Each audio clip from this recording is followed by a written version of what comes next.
So welcome to this tutorial about 7 things you must never ever write in a geography exam. Let's start with Africa. Let's get it right. Often as an examiner I've read this phrase, in countries like Africa. This is complete nonsense because of course Africa is a continent. So simply write in Africa, or if you know the country you're trying to talk about, in Chad, a country in Africa, but never ever refer to Africa as a country. Next, countries. Let's get them right too. Recently I read this phrase, in Somerset, a higher income country, or in Somerset, a more developed country. Somerset isn't a country, Somerset is a county. Think about this in the exam. Get it right. Should phrase it like this.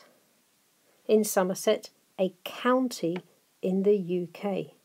I've also read that London and Tokyo and Paris and Rio are countries. They're not. They're cities. Think about it. Get it right.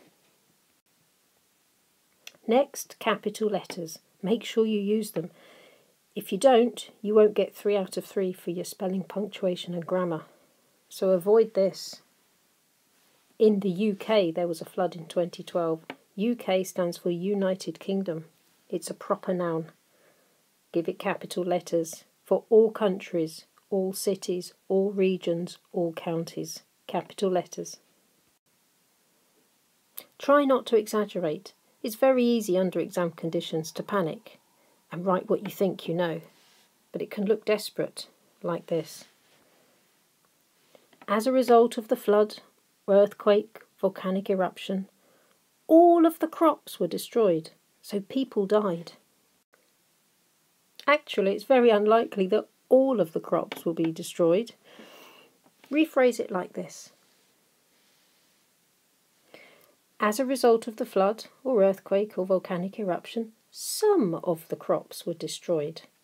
Consequently, a low food supply meant people were vulnerable to disease, and some died as a result. Now here's a really good tip. Never ever use the word no. It really lowers the quality of your answer. Take a look at this example here. The tsunami destroyed all of the fishing boats, so people earned no money, so they starved and died. This is a really exaggerated view. Try and make things more relative. The tsunami destroyed some of the fishing boats, so people's income fell. They relied on emergency supplies from short-term aid. Is a much better quality answer than the one above. There is no such word as alot. Don't use it. I've seen phrases like this. There were a lot of deaths from the earthquake in Nepal. The word alot doesn't exist. It will lower the quality of your spelling, punctuation and grammar. Change the word to many.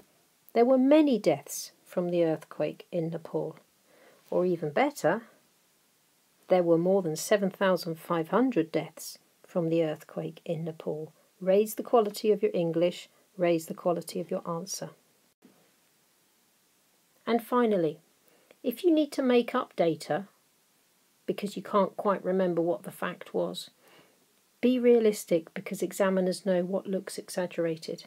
Here's an example that I read in an exam script at GCSE. In the 2004 flood in Bangladesh, 1 million children died. Immediately, this is wrong.